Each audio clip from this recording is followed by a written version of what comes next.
What is going on, everyone? My name is Andy. Welcome back to another FPL video. In this one, we are talking about the FPL Game Week 1 template team, going through who the most picked players are at this point in time.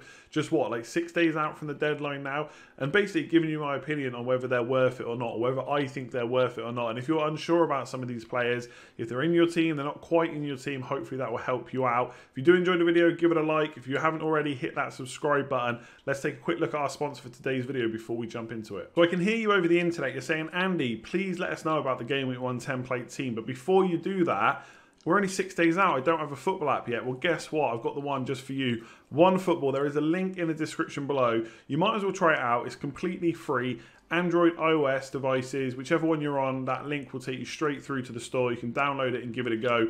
And if you were someone that used it last year or thought about using it last year, they've completely overhauled that app now. So your team news, your lineup news, or your pre-season news, all that kind of stuff. And obviously, once we get through to the seasons actually starting, you've got your goal notifications, lineups, and stuff like that as well. Everything you need as an FPL manager, basically. So if you've not already tried it out, it's completely free. You might as well give it a go, see what you think. Click that link in the description below and then let me know what you think. So we're going to go through each bit a bit like my team selection videos. So defence, then midfielders, then forwards. And before anyone points it out in the comment section, even though I know someone still will, I appreciate this team. You can't afford to build it, right? It's 111.5 million like I've put on screen. The idea is not to build the template team. It's to talk through whether they're worth it or not. Obviously, no player's 100% owned, so people are choosing to spend their money in different ways, and that's basically what we want to talk about. So let's start off with the goalkeeper, and obviously I've talked about some of these players quite a bit before. I've put many drafts together since FPL launched to this point in time, and not at any point have I thought to myself, you know what, I've got 5.5 million to spend on a goalkeeper. Now, he was the top scoring goalkeeper last year, so no issues with people liking him, but my personal preference, as you'll know if you've been watching my videos, is to go down to 4.5, maybe 5 million if you've got enough, and use that money elsewhere. Like trying to fit in the likes of Trent Alexander-Arnold, Salah, Mane, Aubameyang, Sterling, whoever it might be. Very difficult when you've got a £5.5 million keeper in goal. I've said it quite a few times. Yes, he was brilliant over the whole season last year, but there was a good period of time, especially in the first half of the season, where he wasn't that good at all. He wasn't outscoring other £4.5 million defenders. And a lot of the time, I think that money can just be better spent elsewhere, especially at the start of the season. I'm not saying we never own Nick Pope. Maybe there's free hit teams, wildcard teams down the line when we've got a bit more money in our squad that we can spend elsewhere. And hopefully, he'll drop in price as well as people kind of realise that maybe he's not worth 5.5 million. He could drop down to 5.4, 5.3, and then it's a little bit of a different conversation maybe later in the season. But for Game Week 1, Burnley's fixtures are okay. The other thing I really don't like about him for Game Week 1 is he blanks. So either you're going in with no goalkeeper, or you've got to spend extra money on another playing keeper. So 4.5 would be the least you could spend. I think you're spending £10 million on goalkeepers, leaving 90 million for the rest of the squad. It's just not one for me. Ryan's very close behind, so I've got the players on the bench are basically the next highest owned players. So Ryan's on the bench again, 4.5 million, I think he's fine. I've personally got McCarthy, but I don't think there's a huge amount of difference. So Pope, just not for me. Doherty's still in there, 25.7% at the time recording this. A lot of that is probably from him still being at Wolves. A lot of people obviously just created teams, maybe put auto selects and stuff like that. And I've tinkered around a bit and put him in because of his Wolves performances. Now he's gone to Spurs. I think he could still be a good option. I still think he's going to be the most attacking defender in that team. I don't see why he wouldn't be. He's going to be in the team ahead of Aurier, you would think. And he's going to be bombing up and down that right-hand side. Will he get as many goals? I don't think so. But there's going to be more opportunities for assists, I think. Obviously, crossing the ball in for Kane or Son, whoever it might be. I think he's still a good pick. And I think at 6 million, you could almost put him in ahead of some of the forwards as well, like Mitrovic or Adams, whoever it might be. If you were playing 3-4-3 and had Adams or Mitrovic, I don't think they're necessarily bad picks, by the way. But you could go Doherty in a 4-4-2 instead. Tick over with a few clean sheets, maybe some attacking returns. I don't think his defensive returns are necessarily looking as good for Spurs, but maybe Mourinho will surprise us at the start of the season, so who knows. But a good pick. I don't know if he's 25.7% ownership good, but decent nonetheless. Trent Alexander-Arnold, the most owned defender by quite a way, 53.8%. Like he's like basically double owned more than any other defender, which is pretty, it's reasonable, right? We all know why he's the most expensive defender. A lot of people thought he was going to come in more than 7.5 million. He didn't. I would expect that to maybe creep up. But this goes to show you, right, and I appreciate we're still 6 days out, so some people would have just auto-selected, but I do think there's enough, there's over 2.5 million managers now. There's enough in there where people are, you know, making proper picks where these percentages are kind of realistic. I think most people would have expected Trent to be at least 50% owned. That could go up a bit. I don't think it's necessarily going to go up to like 60, 70% though. So it just goes to show you, when people say everybody owns them, a lot of the time they're kind of basing it on their kind of core group of people, whether that's on Twitter, on YouTube, their friends, their work league, whatever it is. They'll say something like, everybody owns Trent Alexander-Arnold. But if I could go into Game Week 1 owning him, knowing nearly 50% every other manager doesn't own him, I'd be happy with that. Yes, it's not a differential. It's still much better than 60, 70% ownership. But that kind of ownership, whenever he gets points, happy days. You know, you're not worried about red arrows and stuff like that. So, great pick for obvious reasons. The next highest owned is Van Dijk. Now, Robertson's actually the 12th highest owned defender. Now, some of that obviously comes into price. People trying to fit in cheaper defenders. I haven't seen too many people, although this maybe contradicts that a bit, like I said, who have got double Liverpool defence. I think with Arsenal and Chelsea in the first 3 fixtures, you could probably say clean sheet potential is not necessarily there. Yes, you could argue that obviously you get them for attack and returns as well, and I fully appreciate that. But ultimately, you want the defensive returns from them as well. So I've got Trent in, not necessarily expecting huge amount of returns in the first few games, but because I know I'm going to want him long term, and I don't want to use transfers on him. Double defence, I'm not sure I would go there. Van Dijk, though, I do like as a pick. Obviously, you save $1 million over Trent. You save 0.5 over Robertson as well. He's going to play every single game when he's fit. So even though he might not get as many attacking returns, he's a very easy set and forget player. Now, would I have him in my team at 6.5? I feel like maybe I'd go down to someone like Doherty or Chilwell at Chelsea, who could do well as well, and you'd save even more money on them. So right now, the double up's not for me. I've got Trent. I think he's fine. I think Robertson's still a good pick as well. I don't think I would go for him over Trent for Game Week 1. That's just my personal preference. I've seen a lot of people kind of starting to side that way. But obviously, 53.8 ownership kind of tells you a different story. So kind of players you would expect. Pope, not for me. I think Doherty's fine, but I'm struggling to fit him in and less wanting to try and fit him in while he's at Spurs. Trent's amazing. And Van Dijk, nothing wrong with him at all. Adding in midfield, De Bruyne currently the 2nd highest owned midfielder, even though he doesn't play in Game Week 1. And again, I know some people will take him out because of that, but even Fernandes doesn't play in Game Week 1. He's the 5th highest owned midfielder as well. So some people will obviously put them in, not check the fixtures, but it's still high enough ownership where I think there's enough active managers who have realised that and still putting them in. For me, I mean, I can't argue against owning Kevin De Bruyne, and I've seen a lot of people saying that arguably he's better against these, you know, the better teams like Wolves, Man United, Liverpool, whoever it might be, because he plays a little bit further forward. The problem I have is I don't think Wolves away is a great fixture. So for me, not only would I not want him for Game Week 1, I also don't necessarily want him for Game Week 2. A lot of people doing the Aubameyang to Man City midfielder switch in Game Week 3, which I think makes quite a lot of sense as things stand right now. FPL is a quick changing game though. In 3 game weeks we might be thinking a little bit differently. But it's very hard to argue against him. I personally really like Sterling as well from Man City. I think from open play potential, he's the one that's going to be scoring the goals out of the 2 of them. Obviously, De Bruyne will rack up assists, but it takes a little bit more of them to kind of get up to, you know, the state. You know, 1 goal versus what 2 assists you'd have to beat that. And it's not to say De Bruyne can't score goals as well and plenty of points. He did last year. The main kicker for me will be, is he on penalties still? I don't know if we're going to find that out until they actually get one. It'd be nice if someone asked Pep Guardiola that, but he did so well when he got them. You know, Sterling took one for England the other day. It was an awful penalty. He took one at the end of the season when he was trying to go for the kind of golden boot. It was awful. He missed, and he just got the follow-up, so it was jammy for anyone that owned him. So I don't see why Sterling would be on them. It's just whether Aguero gets them back, really. But Kevin De Bruyne has been so good, I don't see why he would lose them. And at that point, for someone that racks up so many goals and assists anyway, I'm then thinking, what if they have like a Man United season with penalties? Or even if they get like 6 or 7, imagine how many attacking returns he had anyway, plus another 6 or 7 penalties. That's pretty insane. So I do like him, but not for me, not for Game Week 1. Aubameyang's the highest owned. I think he makes a lot of sense, right? We talked about this quite a bit now. First 2 fixtures are captainable. Fulham away, West Ham at home. Arguably the two of the best fixtures, basically, to captain in the opening 2 game weeks. Salah against Leeds could be done as well. But I really like Aubameyang. And then, like I said, if you want to get rid of him, and not saying you have to, like he's got 200 plus points the last 2 seasons, and he would have scored more if he was a midfielder, which he now is. So it's very easy to see why he's the highest owned player. So I really like him, but he has got that out. He's got so many upsides. Plenty of points in the first 2 game weeks, captainable, and you can switch him to that Man City or Man United midfielder in game week 3 if you wanted to. So I can see why he's in that. That ownership is only going to climb as we get closer to game week 1, I think. Salah only owned by 30.7% of the game as it stands.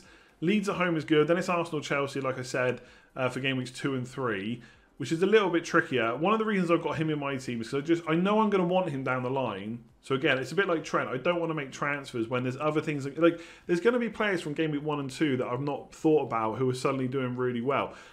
And I'm going to want to switch them in. So I've got transfers for that. Maybe I need to bring in Man United players at some point. Maybe I need to bring in more than one Man City player. Like we're all talking about Aubameyang to De Bruyne. What if we want a Mahrez or a Foden or a defender as well? So there's all these things to think about. I don't want to be booking myself in for transfers on Salah. I don't mind him playing Leeds. I know a lot of people think that's going to be a tough fixture, but at home, I think that's a great fixture for Salah. He's basically been in form for 3 seasons now. I know sometimes he goes through patches where he's not scoring, then he'll get a hat-trick, but that's why you own him, right? He's been one of the top scorers at least for the last 3 seasons, and I don't see why that won't continue this year. So he's definitely in.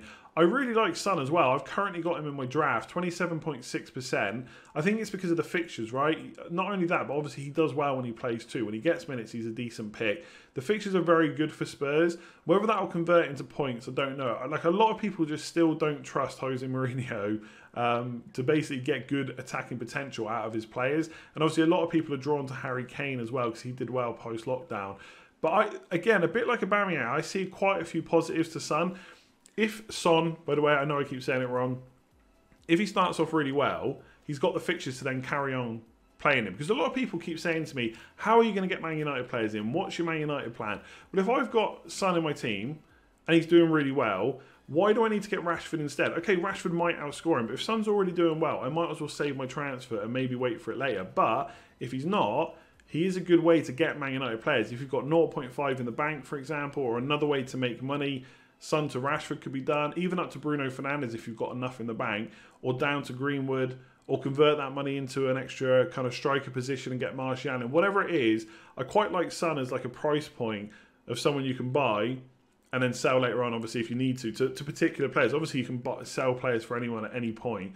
But even like Havertz, we don't know his price yet at the time of recording. We could go to him, to Pulisic when he's fit. There's a lot to like about Son at his price. And he's just a great player. He always gets returns every single season when he gets good minutes. So as long as he's fit, he's probably going to be in my team as long as I can fit him in. So I can see why people are doing it. Bruno Fernandes, I still think at 10.5, for me, he's probably a little bit too expensive for the first few game weeks. I might look at him later on. I think the value could be in the likes of Greenwood, Rashford, and Martial as it stands. So not too up on him, but I've spoken about him quite a lot, so I won't go into it further. But the midfield is looking tasty. So this is going to be a bit of a weird thing to say because I've been banging on about him. He's been in every single one of my drafts. I've called him must-own, in my opinion, at least for my team, based on the fact that he's not been out of my drafts.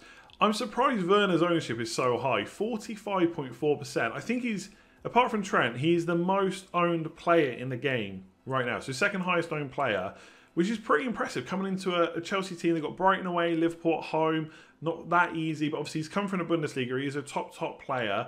Maybe it's the price, 9.5, obviously you can get him much cheaper than you can get Salah or De Bruyne or Aubameyang, so it's easy to fit him in potentially. Again, talking about kind of price points and who you can sell players for, he's an easy downgrade to Ings, to Jimenez, to Martial. You only need to find a little bit of money to go up to Kane and Vardy.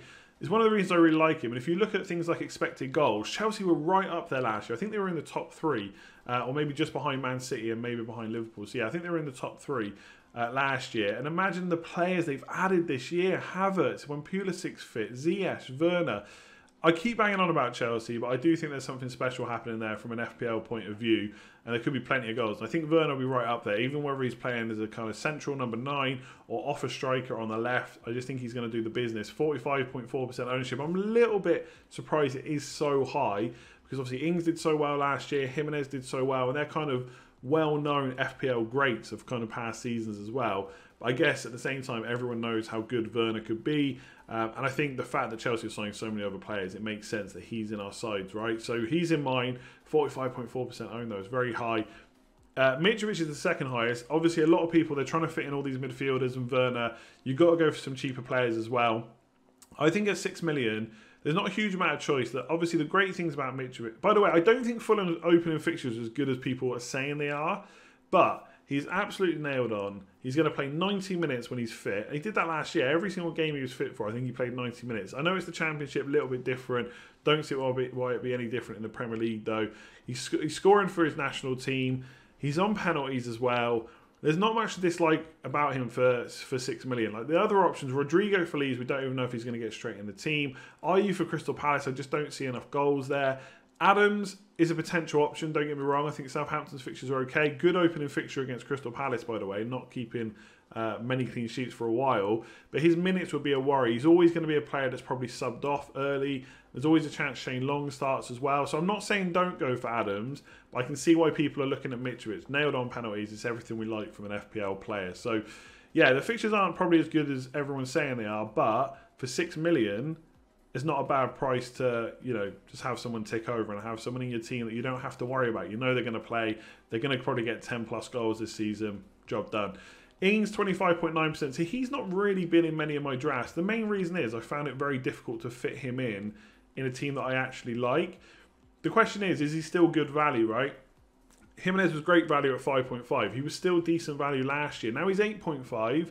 Okay, if he gets 200 points over the season, that is probably good value. But we don't own these players for the whole season.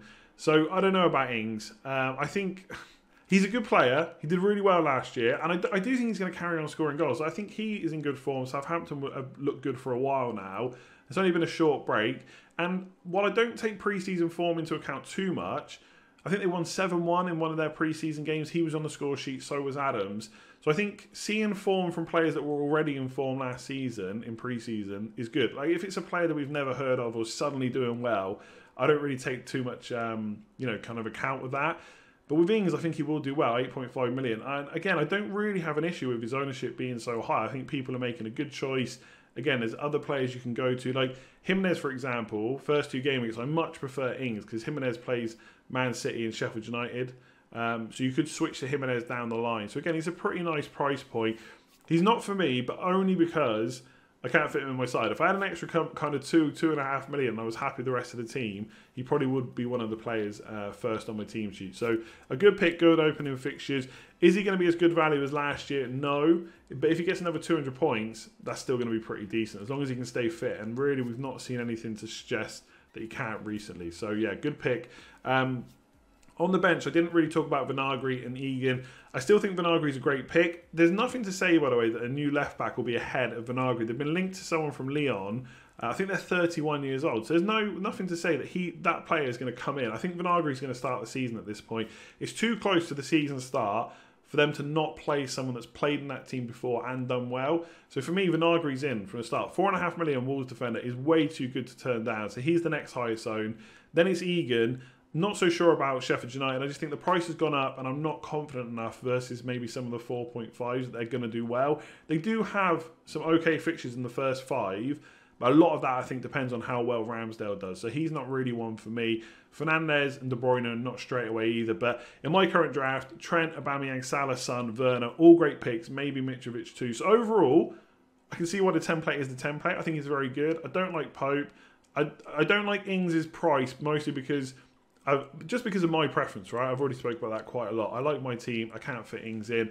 And Doherty is good. I don't know if he's 25% ownership good. So that's the template team. Let me know what you think about it in the comments below. That's it for this video. Hopefully you enjoyed it. If you did, make sure to give it a like and subscribe if you are new around here and haven't hit that button. 50% of you watching have not hit that button. Please do it. Please help me out. Help me get to 100,000 subscribers. Not only that, hit that notification bell. You know when all my other videos are happening and when I'm live streaming. So for anyone new to the channel, I live stream a lot throughout the season. And guess what? The first one is today, probably at 8 PM. But like I said, put the notifications on so you know when it starts. So first stream of the season was going to be Sunday, 8 o'clock. And obviously if you're watching this after Sunday, you can go back and find that stream. Go and download OneFootball if you haven't already. It's completely free. Just click the link in the description below. That also helps me out. And if you want to support this channel on Patreon, we're getting very close to 100 Patreons now. So click that link in the description below. You can see what it's all about. There's WhatsApp, there's Slack channels, there's extra content, team reveals, the Wall of Fame, all that good stuff. So make sure you go and check that out. There's all the links are in the description below.